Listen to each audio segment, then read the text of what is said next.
राजस्थान के तालेड़ा में घोड़ा पछाड़ नदी में आए तूफान से नदी के बीच बने महादेव मंदिर में पूजा करने आए 6 श्रद्धालु फंस गए। करीब 12 घंटे तक श्रद्धालु वहीं फंसे रहे। असम के गोलाघाट, बरपेटा और सोनितपुर जिलों में बाढ़ से तबाही मची हुई है। बाढ़ से इन जिलों के 100 गांवों के करीब 1 लाख लोग प्रभावित हुए हैं। उत्तराखंड के चमोली जिले में भूस्खलन से लोग दहशत में हैं। यहां भारी भूस्खलन को देखते हुए नंदप्रयाग के दादर गांव को खाली करा लिया गया है। भारी तबाही के बाद पटरी पर लौट रहा है उत्तरकाशी पर एक और आपदा आन पड़ी है। यहां भटवाड़ी ब्लॉक का गंगानगर गांव भूस्खलन की चपेट में है। उत्तराखंड का महाकुंभ कही जाने वाली नंदा राज यात्रा पर संकट के बादल मंडराने लगे हैं। उत्तराखंड में आई जल प्रलय और भूस्खलन के बाद इस यात्रा के पूरा होने पर संदेह है। इंदौर में मोटापा कम करने के लिए लड़कियों ने एक अनोखा तरीका अपनाया। सावन की फुहार के बीच उन्होंने जमकर डांस किया। एक होटल में इस डांस का आयोजन किया गया, जहां पहुंची लड़कियां म्यूजिक की धुनों पर जमकर थिरकी।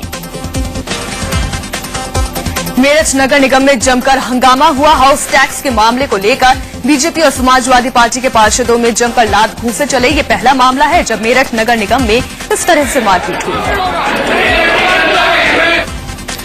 यूपी के मेरठ में लगातार हो रही छेड़छाड़ की घटनाओं से गुस्साए लोगों ने एक मनचले की जमकर धुनाई कर दी। इसने एक छात्रा के साथ छेड़छाड़ की थी। यूपी के इटावा में पुलिस का बेरहम चेहरा सामने आया है। यहां पुलिस ने एक रिक्शे वाले की जमकर पिटाई कर दी। रिक्शे वाले को जेब तलाशी के लिए आरोप में पकड़ा गया था। मेरठ में 2 बाइक चोरों की लोगों ने जमकर धुनाई कर दी। ये दोनों चोर घर के बाहर खड़ी एक बाइक पर हाथ साफ करने आए थे। बिहार के नालंदा जिले के इस्लामपुर में सड़क हादसे के बाद जमकर हंगामा हुआ। ट्रक से कुचलकर एक बुजुर्ग की हुई मौत से गुस्साए लोगों ने एक-एक कर कुल 8 ट्रकों को फूंक दिया।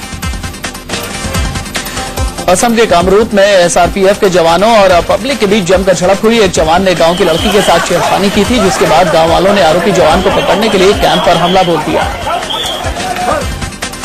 गुवाहाटी के चंद्रपुर में 4 लोगों को संदिग्ध बताकर गांव वालों ने उनकी जमकर धुनाई की। गांव वालों का आरोप है कि ये लोग गांव में नशा कर गांव का माहौल खराब कर रहे थे। मुंबई की लाइफलाइन कही जाने वाली लोकल ट्रेन में एक लड़की के साथ छेड़खानी का मामला सामने आया है। यही नहीं, विरोध करने पर उसे ट्रेन से धक्का देने की कोशिश भी की गई। पुलिस ने केस दर्ज कर आरोपी को गिरफ्तार कर लिया। मुंबई में एक महिला ने आए दिन छेड़खानी करने वाले एक मनचले को पकड़कर पुलिस के हवाले कर दिया। मामला विकरौली इलाके का है। आरोप है कि ये शख्स अक्सर इस महिला का रास्ता रोककर उसे परेशान करता था। ठाणे के उल्लासनगर में एक 16 साल की लड़की पर जानलेवा हमला किया गया। अजीत तलरेजा नाम के एक शख्स ने लड़की पर गर्म तेल फेंक दिया। इसमें लड़की के चेहरे का हिस्सा झुलस गया। ये वारदात उल्लासनगर के शिवाजी चौक में हुई। गुड़गांव के चर्चित गीतांजलि मर्डर केस में एसआईटी की टीम ने घटनास्थल से एक और गोली को बरामद कर ली है। सीजीएम रवनीत गर्ग की पत्नी गीतांजलि की लाश जिस पुलिस लाइन ग्राउंड में मिली थी, वहां से एसआईटी ने अब तक 4 गोलियां बरामद की हैं। गाजियाबाद के सैदाबाद में पुलिस ने नकली नोट गिरोह के 2 लोगों को गिरफ्तार किया है। इनके कब्जे से 1-1 हजार रुपए के कई नोट बरामद किए गए हैं, जिनकी कीमत 1 लाख रुपए है। पकड़े गए दोनों आरोपियों में से एक की पत्नी यूपी पुलिस में कांस्टेबल है। यूपी पुलिस की एसटीएफ टीम ने जाली नोटों की तस्करी करने वाले एक शख्स को लखनऊ से गिरफ्तार किया है। इमरान नाम का ये युवक पाकिस्तान से नेपाल के रास्ते जाली नोटों का कारोबार करता था।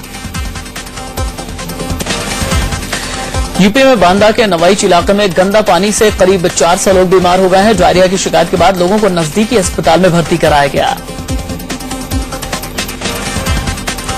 फरीदाबाद में ऑनर किलिंग का मामला सामने आया है। गांव का ही एक लड़का अपनी उम्र से बड़ी लड़की से प्यार करता था और उससे शादी करना चाहता था। ये बात लड़की के घर वालों को नागवार गुजरी। आरोप है कि नाराज लड़की के घर वालों ने लड़के की हत्या कर दी। यूपी के शामली में एक ट्रेन के आगे टाटा मैजिक गाड़ी आने से ड्राइवर की मौत हो गई। हादसे के वक्त सामान ढोने वाली इस छोटी गाड़ी में ड्राइवर के अलावा उसका एक साथी भी सवार था। यूपी के शामली में आपसी कहासुनी के बाद एक ही समुदाय के 2 गुटों के बीच जमकर पथराव हुआ और गोलीबारी हुई। झड़प में करीब 50 राउंड गोलियां चली। झड़प में 6 लोग घायल हो गए, जिनमें से 2 की हालत गंभीर है। उत्तर प्रदेश के कन्नौज का जिला कारागार कैदियों के लिए ऐशगाह बन गया है। प्रदेश के मुख्यमंत्री अखिलेश यादव की पत्नी डिंपल यादव के संसदीय क्षेत्र कन्नौज के इस कारागार में कैदियों के लिए जुआ खेलने से लेकर पकवान बनाने और खाने तक की हर सुख सुविधा मौजूद है। यूपी के हरदोई में एक जीजा पर अपनी साली को जिंदा जलाकर मारने का आरोप लगा है।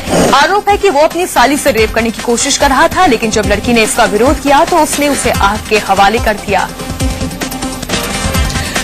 बाराबंकी के जवाहर नवोदय विद्यालय की छात्राओं ने प्रिंसिपल पर अश्लील हरकत करने का आरोप लगाया है। छात्राएं प्रिंसिपल के खिलाफ भूख हड़ताल पर भी बैठ गई हैं। मामले के सामने आने पर जवाहर नवोदय विद्यालय के यूपी के असिस्टेंट कमिश्नर ने जांच की बात कही है। पंजाब के कपूरथला में बाइक सवार बदमाशों ने एक शख्स को गोलियों से भून डाला। शख्स की मौत से उसके पिता इस कदर सदमे में थे कि उनकी भी मौत हो गई। दिल्ली के पांडव नगर में बाइक चोरों ने एक बाइक उड़ा दी। घर के बाहर लगे सीसीटीवी कैमरे में चोरी की यह वारदात कैद हो गई। उत्तराखंड आपदा के 1.5 महीने बाद भी भटवाड़ी इलाके में सड़क मार्ग ठीक नहीं हो पाने की वजह से लोगों का गुस्सा भड़क गया है। गुस्साए लोगों ने सीमा सड़क संगठन के अधिकारियों के दफ्तर का घेराव किया और नारेबाजी की। बिहार के हाजीपुर के एक सरकारी स्कूल में टीचर की लापरवाही सामने आई है। दूसरी कक्षा में पढ़ने वाला एक बच्चा छुट्टी के बाद अपने घर नहीं पहुंचा। घंटों बाद वो बच्चा क्लास में ही बंद मिला। जब बच्चे को निकाला गया तो वो बेहद सहमा हुआ था। यूपी के गोरखपुर से एक नर्सिंग होम की शर्मसार करने वाली घटना सामने आई है। देवरिया के बंदरा डिलीवरी के लिए यहां भर्ती हुई थी, लेकिन पैसों के लिए डॉक्टरों ने उसका इलाज रोक दिया। शांति का संदेश लेकर कोरिया से सैकड़ों छात्रों का जत्था अमृतसर पहुंचा है। अमृतसर की सड़कों पर कोरिया के 600 छात्र छात्राएं नाचते गाते हुए निकले और शांति का संदेश दिया।